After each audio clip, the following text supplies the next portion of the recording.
एक विशाल और सुनसान रेगिस्तान। दूर दूर तक सिर्फ रेत ही रेत नजर आ रही है। सूरज की गर्मी चरम पर है। ऐ अल्लाह के नबी, हम कब तक चलते रहेंगे? भूख से मेरी जान निकल रही है। हजरत ईसा रुकते हैं और अपनी जेब से कुछ सिक्के निकालते हैं।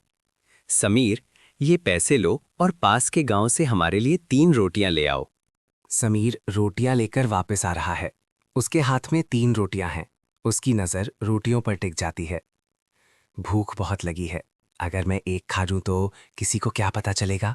समीर एक पेड़ के पीछे छिपकर जल्दी जल्दी एक रोटी खा लेता है।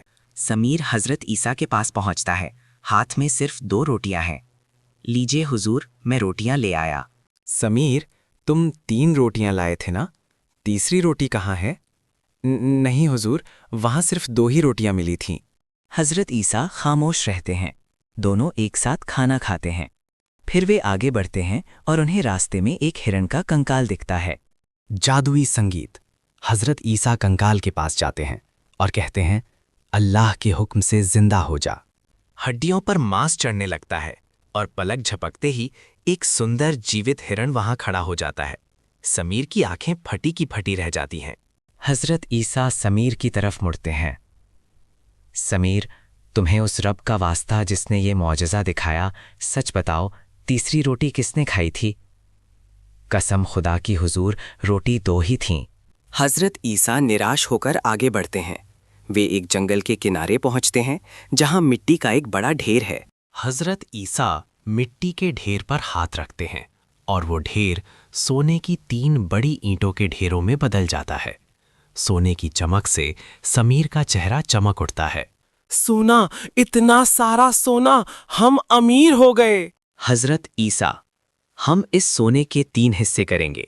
एक हिस्सा मेरा, एक हिस्सा तुम्हारा। और ये तीसरा हिस्सा उसका है, जिसने वो तीसरी रोटी खाई थी।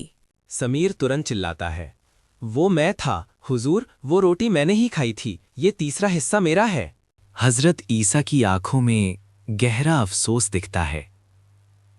तो ये तीनों हिस्से तुम्हारे हैं, पर अब मैं तुम्हारे साथ सफर नहीं कर सकता। हजरत ईसा वहां से चले जाते हैं। समीर को कोई परवाह नहीं, वो बस सोने से लिपटकर खुश हो रहा है। कुछ देर बाद 3 खूंखार डाकू वहां आ धमकते हैं।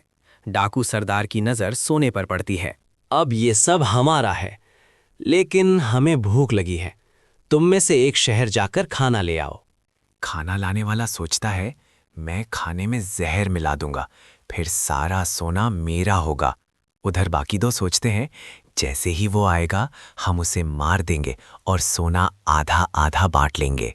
खाना लाने वाला वापस आता है। दोनों साथी उसे मार देते हैं। फिर वे बेफिक्री से जहरीला खाना खाते हैं और तड़पकर वहीं मर जाते हैं। कुछ समय बाद हजरत ईसा वहां से गुजरते हैं। वे 4 लाशें और सोने का ढेर देखते हैं। दुनिया अपने चाहने वालों के साथ यही करती है।